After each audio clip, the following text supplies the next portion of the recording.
Hey friend, welcome back to another episode of Ash to Dusk. My name is Ashley Morena. I am your host. I am your friend from the internet, and we are in a new location today, and I'm not in my robe. So we're going to unpack that. I also received a letter from a listener of the podcast. So we are going to dive into that today and just catch up on life. It is springtime and it's busy. So let's jump right on in. So first, why am I not in the podcast studio? My husband ripped up the carpet for me. We have a little Yorkie. I don't know if you have a little dog or not, but our dog Louie, he pees in the house. It's disgusting. I think it's because he's not fixed, but my husband is not about taking his manhood. I don't know what it is with you men. I don't know what it is, but let me get the dog fixed, please, because I'm sick and tired of him. I think he's just marking his territory.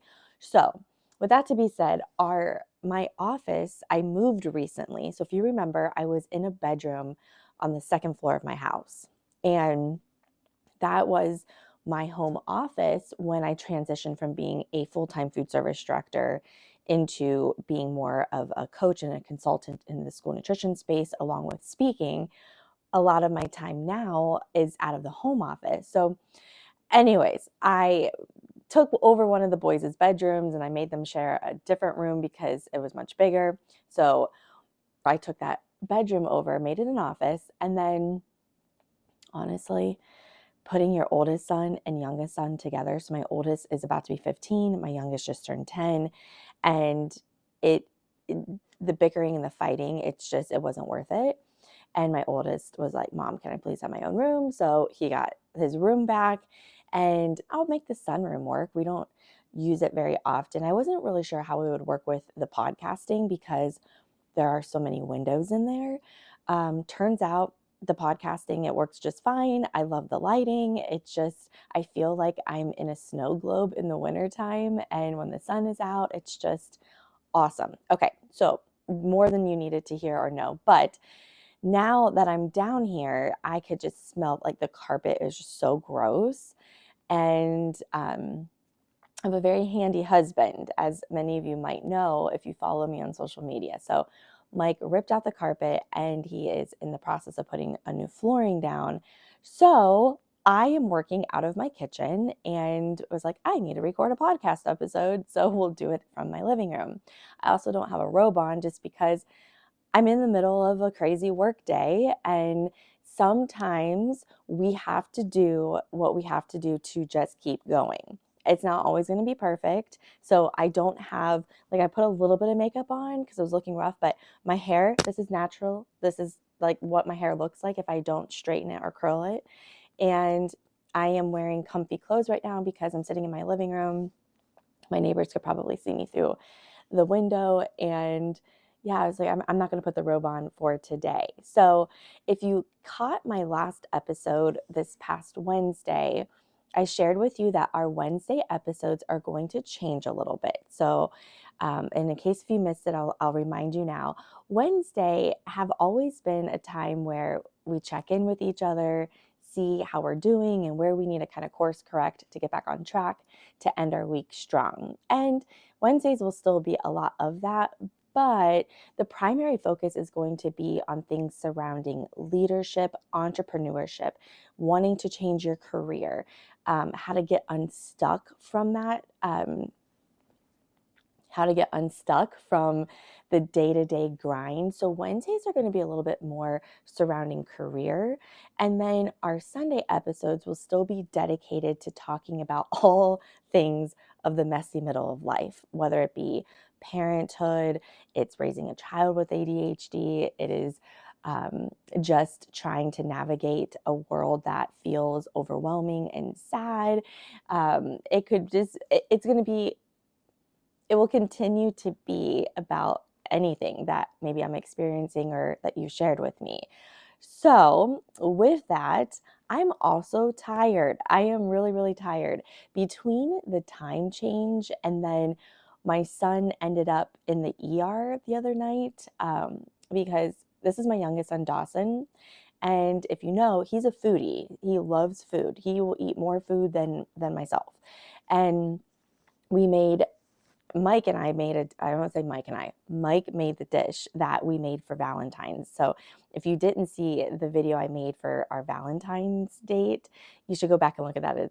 It's kind of cool. But we wanted to make that same dish for the boys, and then we serve it with scallops. And Dawson's always used to eating shellfish. I mean, he's had crab legs, he's had shrimp.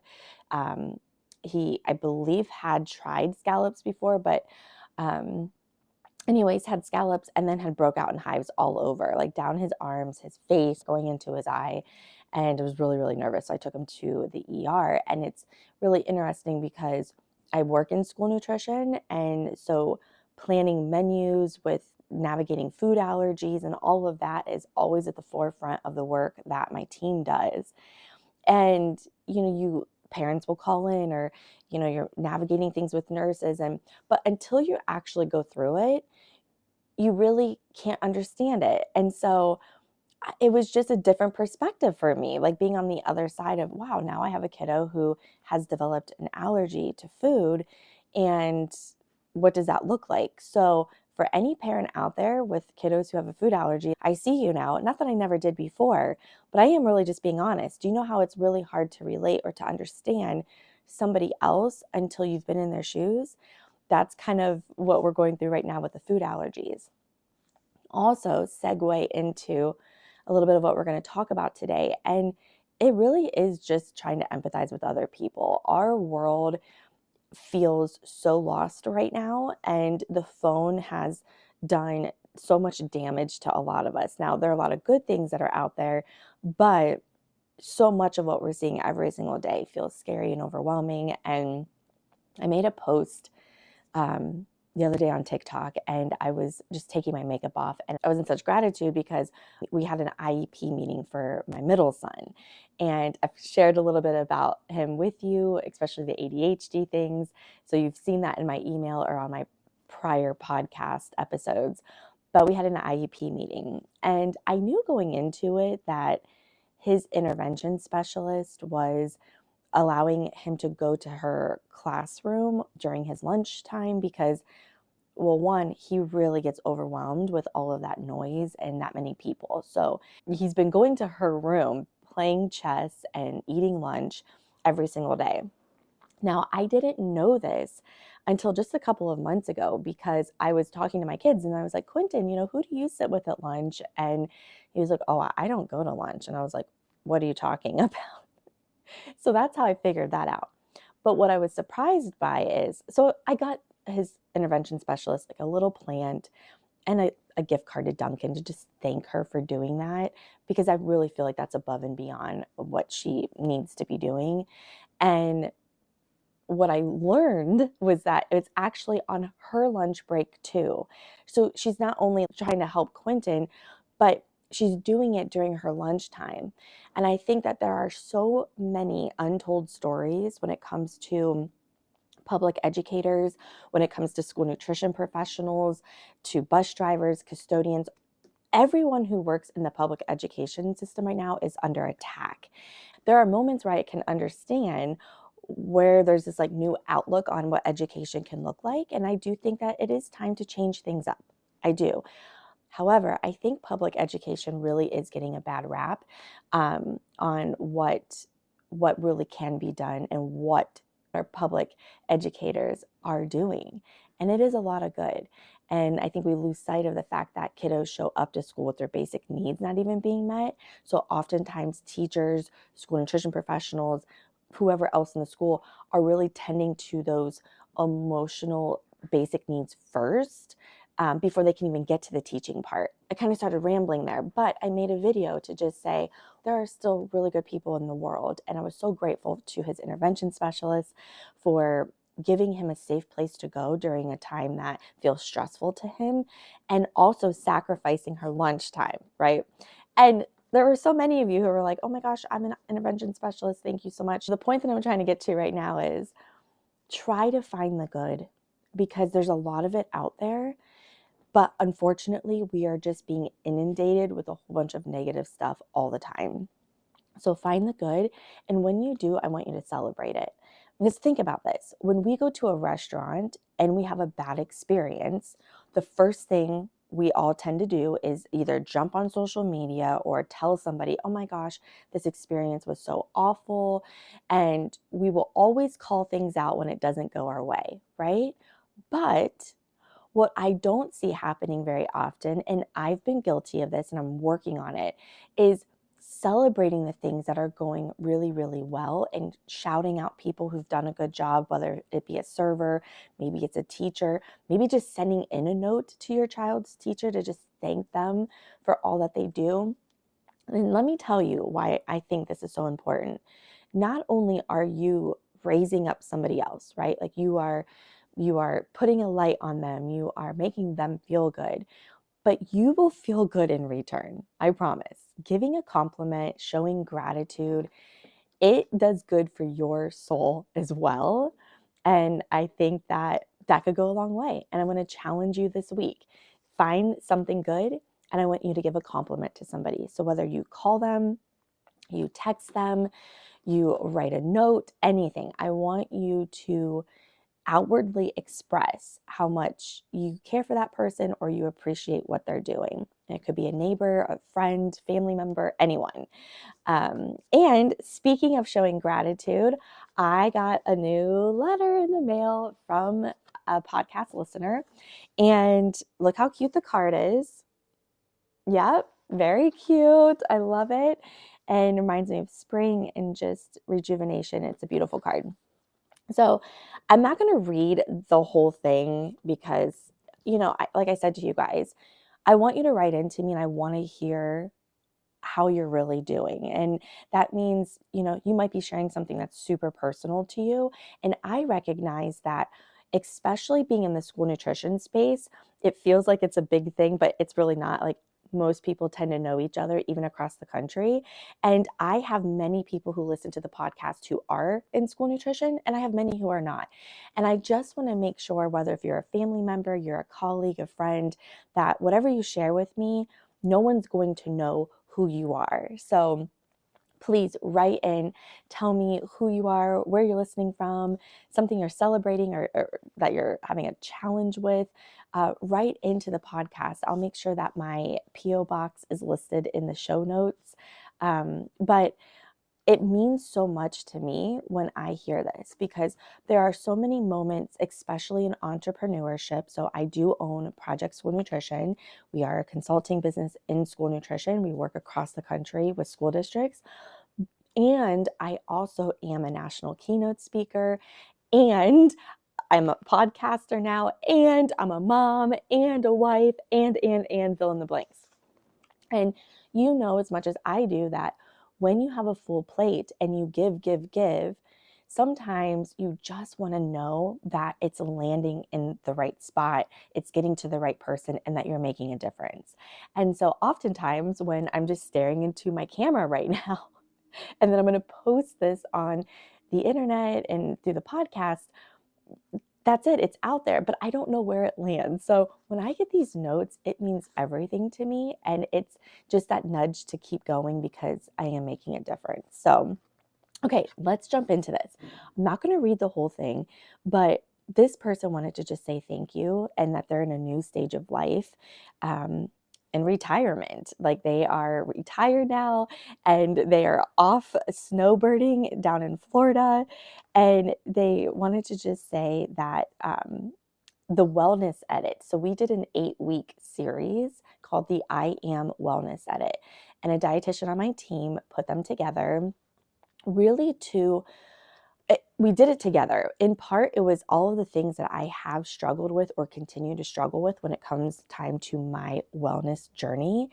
And we coupled it with her experience and expertise as a dietitian. And so each week for 8 weeks, we did a wellness edit. So kind of like a blog post. They're on my website, by the way. So you can have access to this now, no matter when you're watching it. You can go back. You can read all 8 wellness edits. And if you sign up for my email, then you can also get access to, if you sign up for the wellness edit on the website, you'll get access to 8 curated guides that go more specific into the topic we're talking about. So whether if it's hydration or it's food, it's managing stress, whatever it might be. So she was along for those series and she was reading them, and she said that they've been a huge help to me. In retirement, I no longer have that daily routine. So I needed a way to figure out my new routine. What do I want to accomplish? What do I want to prioritize? How do I get started? And here's where you have helped me. I love that you break it down and make it more manageable, simple, direct, and focused. I am learning. I am changing. So the I am wellness edit, we called it that because I believe that your life starts with what you put after I am. So if you say I am dumb, then you're going to have a really bad outlook on life and on yourself. But if you say I am capable, I am just getting started, I am going to achieve this, whatever it is, whatever you put after I am is powerful in how you show up in your life. So we called it the I am wellness edit because we would say I am hydrating myself, I am managing my stress, so forth and so on. So they said, I am not perfect, and that is okay because I am growing. And that is huge. I love hearing that. Um, and then they go on to share some more personal things that I don't want to share on here. Um, but that they've been, out walking the dog, and she's trying to stay hydrated. And here's what I want to share with you, because this is very real and vulnerable. And I think that some of you might be struggling with this too. I am probably drinking too much alcohol, ... Gosh, just writing that down, I feel like I am ready to change that. Your wellness edit at being more than a statistic is helping me do this. Thank you for sharing your journey and your struggles. So I want to dive into this for a minute, because writing is so powerful. So I started these, like, send me a letter, I'm going to send you one back, because I think that that is a connection that you cannot make making a comment on social media, right? When you actually handpick a card and you write something down, there's a deeper connection there. And that's what we need to be able to keep going as a society. That's what we need to build a stronger community. And also, when you write something down, it becomes more real. And also, your brain will latch onto it more. So when I take notes, I always handwrite. I don't even type my notes. I handwrite my notes. They stick with me more. When I handwrite something in my journal, and I use statements like, I am a business owner, I fly without anxiety, right? When you write those things down, they're 5 times more likely to actually happen. And you'd have to look that up. But if I remember correctly, it's something like, it's significant when you write it down. And the fact that they wrote this down and then recognized, like, oh my gosh, that is huge and very, very vulnerable. So kudos to you for sharing this. Alcohol is something that, recently I have found myself having a couple of glasses of wine, and honestly, I never drink. I drink like once or twice a year, typically on my birthday in July and then right around New Year's Eve. And I'll have a little bit and that's it. I never got drunk until I was 26 years old. Now, in my keynotes, you've heard me share things like drug use at a young age. Um, I think I was 15 years old when I was experimenting with cocaine and just stupid shit. Okay, dumb. But I did, and thank God it was for a short period of time. But I was so afraid of things, especially like alcohol, because my grandfather was an alcoholic and alcoholism runs in my family. So does addiction. And I just was always afraid to drink. And it wasn't until I was 26 years old that I got drunk for the very first time. And that's when I was going through my divorce. Now, there was like a period of time, I would say maybe 6 months during my divorce. So from about July to almost December. And there was a bar at the end of my road where I used to live, Michael D's. So if you're in Canton, Ohio, then you know where I'm talking about. But Michael D's, it's a restaurant, but also a bar. And I would walk, when I didn't have my boys, I would walk down there and I would just drink. And I didn't even like alcohol. That was the thing that was so crazy. But I found like a fruity drink and Sex on the Beach.